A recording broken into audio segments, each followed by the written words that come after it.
जय हिंद दोस्तों, स्वागत है आप सभी का आपके अपने YouTube चैनल जैकपुर पे। आज के इस वीडियो में हम लोग क्लास 9 का सामाजिक विज्ञान का मॉडल पेपर प्रैक्टिस सेट 3 लेकर आए हैं। इसके पहले भी practice set 1, practice set 2 channel पे अपलोड है।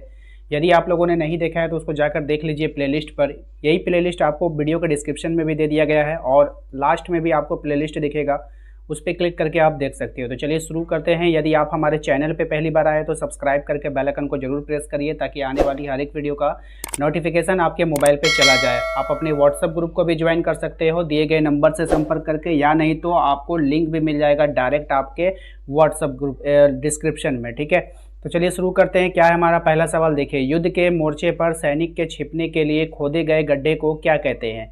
खंदक कहते हैं, बंकर कहते हैं, नाला कहते हैं, या फिर इनमें से कोई नहीं। तो राइट आंसर है इसका ऑप्शन नंबर बी, बंकर कहा जाता है। ठीक है, निम्नलिखित में से किस राज्य में कर्क रेखा, इसमें आप ट्रिक लगा सकते हो।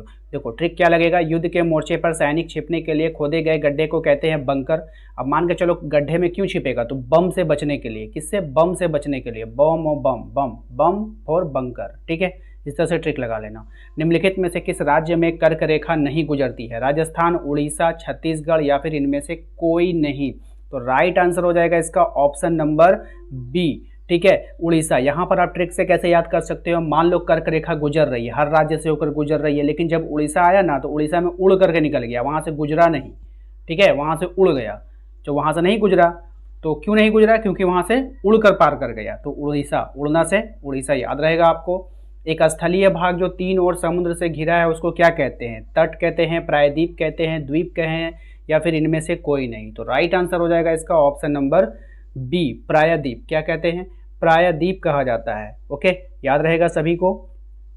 चलो अगले सवाल पे चलते हैं। अगला सवाल है हमारा, निम्नलिखित में से कौन सा वृक्ष शाखाओं के समान अपवाह प्रतिरूपी प्रणाली को दर्शाता है? अरीय, केंद्राभिमुख, दुर्मा, कृतिक, या फिर इनमें से कोई नहीं। राइट आंसर हो जाएगा इसका ऑप्शन नंबर सी। ठीक है, नेक्स्ट सवाल पे चलते हैं। नीचे दिए गए स्थानों में किस स्थान पर विश्व में सबसे अधिक वर्षा होती है? सिलचर, चेरापूंजी, मासिनराम, या फिर इनमें से कोई नहीं। तो राइट आंसर है इसका मासिनराम। मासिनराम ऐसा जगह है ना जहाँ पे वर्षा बहुत होती रहती है। ठीक है, तो अब बताओ, जहाँ पे बहुत ज़्यादा जब वर्षा होगी, खूब लोग परेशान हो जाएंगे, तो लोग क्या कहेंगे? राम राम को याद करने लगेंगे, राम राम राम करने लगेंगे, क्योंकि भाई बहुत वर्षा हो रही, सब परेशान हो गए, सबके घर द्वार टूट गए। ठीक है, इसलिए आप लोग वहाँ पर याद रखना मासिनराम। अगला सवाल है हमारा, समाजवादी विचारधारा के प्रवर्तक कौन थे? Robert Owen, Karl Marx, Louis Bloc, या फिर इनमें से कोई नहीं। तो राइट आंसर हो जाएगा इसका option number B, Karl Marx. ठीक है, समाजवादी विचारधारा के प्रवर्तक कौन थे? Karl Marx. ठीक है, याद रखिएगा। नेक्स्ट सवाल है हमारा, उत्तराखंड, उत्तर प्रदेश, बिहार, पश्चिम बंगाल और सिक्किम की सीमाएं किस देश को छूती है? यानी कौन से देश को ये लोग छूते हैं? तो सही जवाब हो जाएगा इसका ऑप्शन नंबर सी, नेपाल। ठीक है, गोवा के दक्षिण में स्थित पश्चिम तटीय पट्टी कौन है? कोरोमंडल, कन्नड़, कोंकण, या फिर इनमें से कोई नहीं। तो राइट आंसर है इसका ऑप्शन नंबर बी, कन्नड़। ठीक है, अगला सवाल है, नर्मदा नदी कहाँ का उद्गम स्थल कहाँ है आपका? सतपुड़ा, अमरकंटक, ब्रह्मगिरी, या फिर इनमें से कोई नहीं। तो राइट आंसर है अमरकंटक, ऑप्शन नंबर बी हो जाएगा। अगला सवाल है हमारा, निम्नलिखित में से कौन सा कारण भारत के उत्तर पश्चिम भाग में शीत ऋतु में होने वाली वर्षा के लिए उत्तरदायी है? चक्रवर्तीय, पश्चिमी विक्षोभ, मानसून की वापसी, या फिर इनमें से कोई नहीं। तो इसका सही जवाब हो जाएगा ऑप्शन नंबर बी, पश्चिमी विक्षोभ। ठीक है, अगला सवाल है, लोगों की पहचान किससे होती है? भाषा से होती है, संस्कृति से होती है, पोशाक से होती है, या फिर इनमें से कोई नहीं। तो राइट आंसर हो जाएगा इसका संस्कृति से। किससे हो जाएगा? संस्कृति से, ऑप्शन नंबर बी हो जाएगा। अगला सवाल है हमारा, क्वेश्चन नंबर 12 पे आइए। प्रवाल भित्ति से बना एक द्वीप को किस नाम से जाना जाता है? लक्षद्वीप, निकोबार द्वीप, या फिर बैरन द्वीप। राइट आंसर है इसका ऑप्शन नंबर ए, लक्षद्वीप। इसको ट्रिक से कैसे याद करेंगे? प्रवाल भित्ति, तो जिसका भी लक्ष्य होना चाहिए ना, इंसान का जो लक्ष्य होता है, तो वो लक्ष्य जो है प्रबल होना चाहिए। क्या होना चाहिए बाबू? प्रबल होना चाहिए। तो प्रबाल से प्रबल लक्ष्य। ठीक है, अगला सवाल है हमारा, निम्नलिखित नदियों में से कौन सी नदी भ्रंश घाटी से होकर गुजरती है? दामोदर, कृष्णा, तुंगभद्रा, या फिर तापी। राइट आंसर हो जाएगा ऑप्शन नंबर डी, तापी। ठीक है, कहाँ से होकर गुजरती है? भ्रंश से। अब भैया ताप, कोई नदी का अगर ताप आप बढ़ा दोगे तो वो क्या हो जाएगा? भ्रष्ट हो जाएगा, यानी भ्रंश हो जाएगा। ठीक है, इस तरह से याद कर लेना। नीचे दिए गए स्थानों में किस स्थान पर विश्व में सबसे अधिक वर्षा होती है? क्वेश्चन देख लीजिए। फिर से रिपीटेड क्वेश्चन है। राइट आंसर हो जाएगा इसका ऑप्शन नंबर सी, मासिन राम हो जाएगा। ठीक है। रबर का संबंध किस प्रकार की वनस्पति से है? टुंड्रा, उष्णकटिबंधीय, वर्षा वन, मैंग्रोव वन या फिर किसी से नहीं है? बताइए क्या होगा? राइट आंसर इसका हो जाएगा उष्णकटिबंधीय वर्षा वन। ठीक है।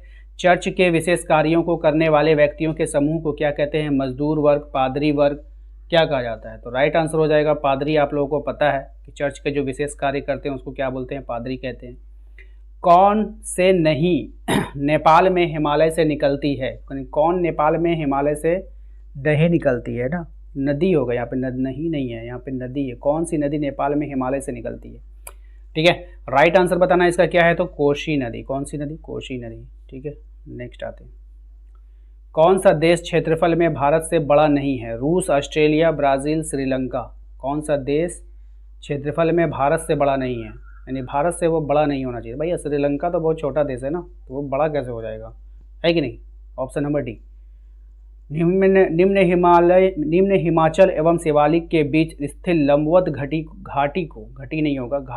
घाटी को किस नाम से जाना जाता है? दून, दुग्याल, खैबर या नौट? राइट आंसर है इसका ऑप्शन नंबर है, दून के नाम से जाना जाता है। क्वेश्चन नंबर 20 पे आइए। एल नीनो क्या है? एल नीनो के बारे में आपको बताना है। तो ये एल नीनो जो है वो गर्म समुद्री जलधारा है। ऑप्शन नंबर ए हो जाएगा। प्रथम विश्व युद्ध कब से कब तक चला था? 1916 से 1920, 1914 से 1918 या और होगा आपके पास ऑप्शन 1939 से 1945। राइट आंसर है इसका ऑप्शन नंबर बी।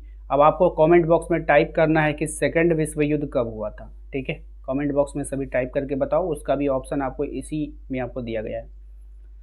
मेरे मित्र एक देश के निवासी हैं जिस देश की सीमा भारत के साथ नहीं लगती। आप बताएं वो कौन सा देश है? भूटान, ताजिकिस्तान, बांग्लादेश, कौन है भाई? राइट आंसर हो जाएगा ऑप्शन नंबर बी, ताजिकिस्तान। ये दोनों तो हमारे देश के साथ जुड़े हुए हैं। ठीक है। ऑप्शन बी ही हमारा आंसर होगा। भारत का कौन सा स्थान 3 सागरों के मिलन स्थल पर स्थित है? बताइए। राइट आंसर है ऑप्शन नंबर बी, कन्याकुमारी। ठीक है। ऑप्शन नंबर बी हमारा राइट आंसर है। निम्नलिखित में से कौन सा नदी प्रायद्वीपीय भारत की सबसे बड़ी नदी है? नर्मदा, गोदावरी, कृष्णा या फिर इनमें से कोई नहीं? तो सही जवाब हो जाएगा गोदावरी। ठीक है। Godavari. Option number B is right. Question number 25 पे आइए। निम्नलिखित में से कौन सी भारत की शीत ऋतु की विशेषता है? गर्म दिन, गर्म रातें, गर्म दिन, ठंडी रातें, ठंडा दिन और ठंडी रातें।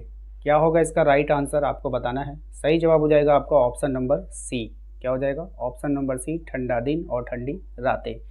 ठीक है। उम्मीद करते हैं कि आप लोगों को आज का ये वीडियो पसंद आया होगा। वीडियो पसंद आए तो प्लीज़ वीडियो को लाइक किया कीजिए। लाइक करोगे तो ज़्यादातर आप लोगों का वीडियो अपलोड होगा। शेयर कर दीजिए सभी दोस्तों को, और सब्सक्राइब नहीं किए हैं तो सब्सक्राइब तो कर लो और बेल आइकन को दबा लो, ताकि इसके आने वाली वीडियो का नोटिफिकेशन आपके मोबाइल पे चला जाए। और हर सुबह आपका 8 बजे वीडियो अपलोड होता है, इसलिए आप लोग चैनल को सब्सक्राइब करके रखो। मिलते हैं अगले वीडियो में। Thank you.